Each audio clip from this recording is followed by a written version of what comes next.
original ideas, big dreams, and great adventures. She saw magic and mystery everywhere. When her parents asked her where she'd like to go camping, she always said Grandview. Now that might seem strange for a 12-year-old girl, since there was little to do for a girl her age at Grandview. No arcade or bouncy houses or even a playground. Only a pool and the blacktop with basketball hoops were provided for activities. But that was exactly what she liked. She liked to let her imagination run wild and make up great stories and adventures. Now, on this particular camping trip, she brought her brand new metal detector. She wondered what she might find. For hours, she crisscrossed the campground, waving the metal detector back and forth across the ground. Not much. A bottle cap, a pull tab, and a broken spoon. She was wondering if maybe this weekend might be a bust. When she went back to the camper for lunch, her mother had made her a tuna salad sandwich. She hated tuna salad sandwiches. So she opened it up, she dumped on a big pile of chips and squished it all back together. That seemed to make the sandwich better. There was something about that crunch that improved that tuna salad. So she was disappointed thus far, but the adventurer within her never quit. Fortified by lunch, she trotted back outside. Her friend Buddy came running up to her. "Hey, Abby Lynn, what's that?"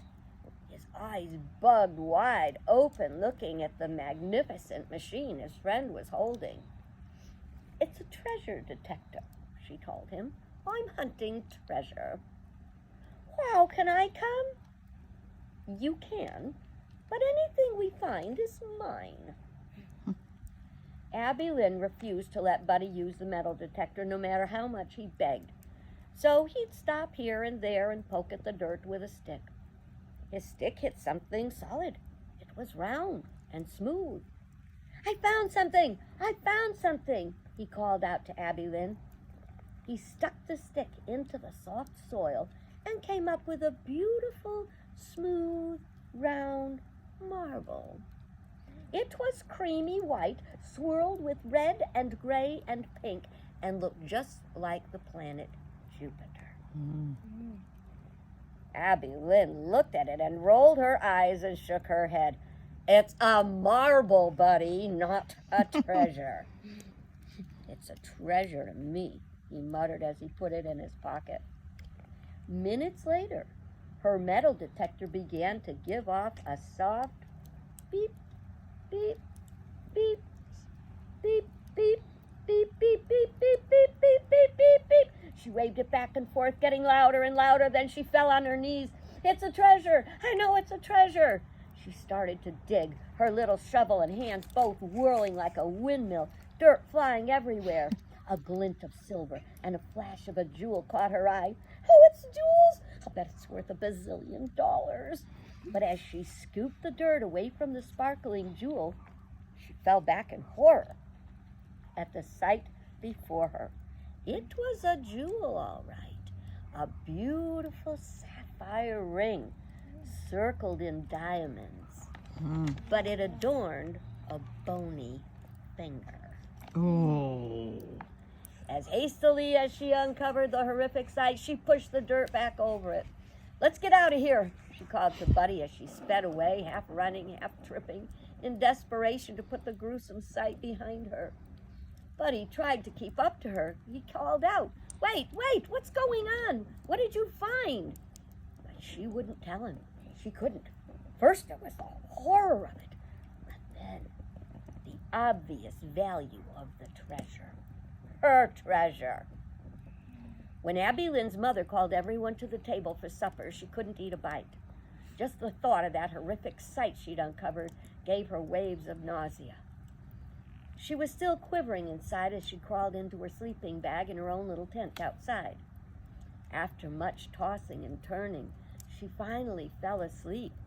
But her dreams were filled with that ring, that beautiful ring.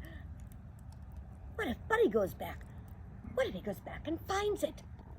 She quietly slipped out and tiptoed back down to the Sleepy Hollow pine grove where the ring lay buried in the dirt. Without her metal detector, she had to run her fingers along the soft dirt to find the spot. When she found it, she started to push the dirt away. Is that it? She thought. Goosebumps ran up her arm as her finger touched a hard, sharp object. She dug a little deeper. Suddenly, the bony finger wrapped itself around hers. She stumbled backward, screaming and hand flailing to free itself from its crushing grasp. Then it flew off her finger into the pitch-black night. Abby Lynn didn't know where it went, but she was done with that ring. She didn't care where it went. She only wanted to be back in her tent, safely tucked in her sleeping bag.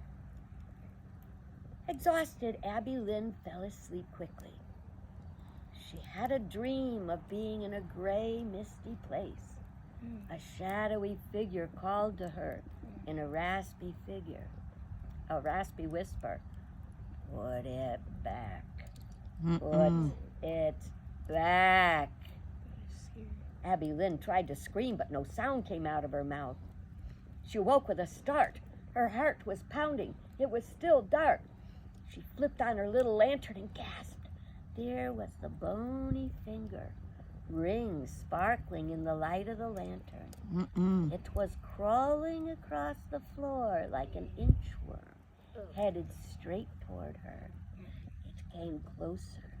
She was cornered. Her eyes darted around the tent. There was no escape.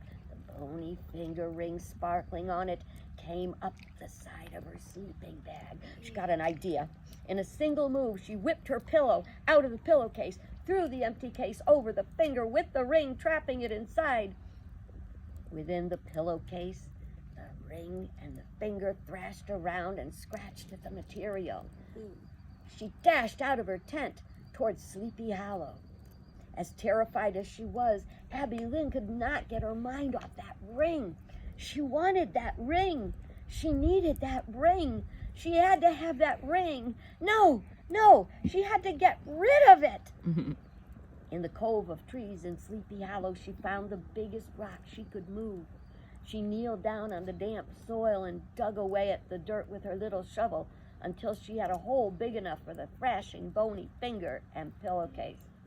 She shoved the pillowcase with the bony finger and the ring in the hole. She flipped the rock over, heart thumping almost out of her chest. But she couldn't bring herself to leave the ring behind. She flipped the rock back over. With a big heave, she grabbed the pillowcase and frantically felt through the pillowcase for the skeletal finger, which still thrashed and contracted inside. She trapped it through the material and furiously worked the ring off of the thrashing finger. Then as quickly as she could, she worked the ring up and out of the sack. She grabbed it. She had it. She had her treasure. In a flash, the sack with the bony finger was back in the hole and the rock toppled back over it. Breathless, back in her tent, Abby Lynn looked at the ring. Oh, you are the most beautiful thing I have ever seen. She slipped the ring on her finger and rolled over with her hand resting on the pillow beside her so she could gaze at it. When she fell asleep again, she was back in the dark, misty place. The shadowy figure appeared and spoke in scathing tones. You fool! You stole my engagement ring. I curse it. And now you will never wear a wedding ring. She woke up with a stabbing pain in her face, as if a woodpecker was trying to bore through her cheek. She sat up and brushed at her face. Whatever was pecking at her fell to the floor. She turned on her lantern, and then she saw it. The bony finger was inchworming out of the tent, wearing the ring. She looked down at her hand to the horrible realization the ring was gone, and so was her finger. It had just crawled into the dark night. And that's when Abby Lynn learned everything that sparkles is not treasure. Yeah, that was good.